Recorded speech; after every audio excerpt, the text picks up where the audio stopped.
قربانیوں کی بات اور اس کے بعد جو آپ دوسروں پر رحم کرتے ہیں، جو اللہ تعالیٰ نے آپ کے دل میں رحم ڈالا ہے وہ کس کی وجہ سے ڈالا ہے؟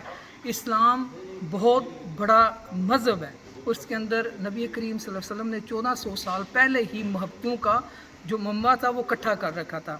آج جو ماہ چل رہا ہے محرم کے والے سے، یہ یکم محرم سے لے کے یہ پورا ماہ جو ہے نا یہ قربانیوں کا ہے۔ یہ قربانیوں کنہوں نے دی ہیں؟ انہوں نے قربانیاں دی ہیں جنہوں نے اسلام کے لیے اپنے گھروں کو لٹا دیا، اپنی عزتوں کو لٹا دیا، لیکن کیوں؟ اسلام بچانے کی خاطر۔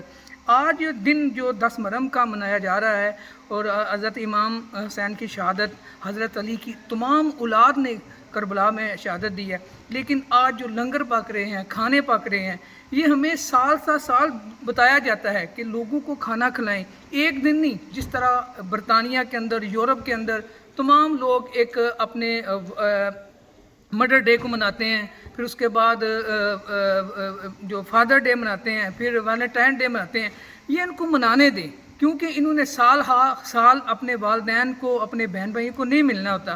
ہم جو مسلمان ہیں، ہمارے لیے یہ دن یا یہ دن مقرر نہیں کیے گئے، ہمارے دن تو تمام ایک سال سے لے کے ساری زندگی اپنے والدین کی، اپنے بہن بھائیوں کی خدمت کرتے ہیں۔ اپنی ان باتوں پہ قائم رہیں جو اصول کی ہیں، جو اصول سے ہیں۔ اگر اصول سے آپ ہٹ جائیں گے تو آپ اسی طرح ہو جائیں گے جس طرح فرعون نے اپنی ساری چیزیں اپنی تباہ کی تھی۔ آج امام حسین کا نام زندہ، حسن حسین کا نام زندہ ہے۔ یہ کیوں زندہ ہے؟ اس لیے زندہ ہے کہ وہ حق پر کھڑے تھے۔ آج دیکھیں فرعون کا نام ان لفظوں سے لیا جاتا ہے، فرعون کا نام ان لفظوں سے لیا جاتا ہے جو بے معنی ہوتے ہیں۔ آج حسین کا نام زندہ ہے، اسلام کا نام زندہ ہے۔ وہ کس وجہ سے؟ وہ وجہ یہی ہے کہ نبی کریم صلی اللہ علیہ وسلم کی تمام فیملی نے، صحابہ کرام نے اسلام کے اوپر قربانیاں دی ہیں۔ آج ہم بڑے آرام سے یورپ میں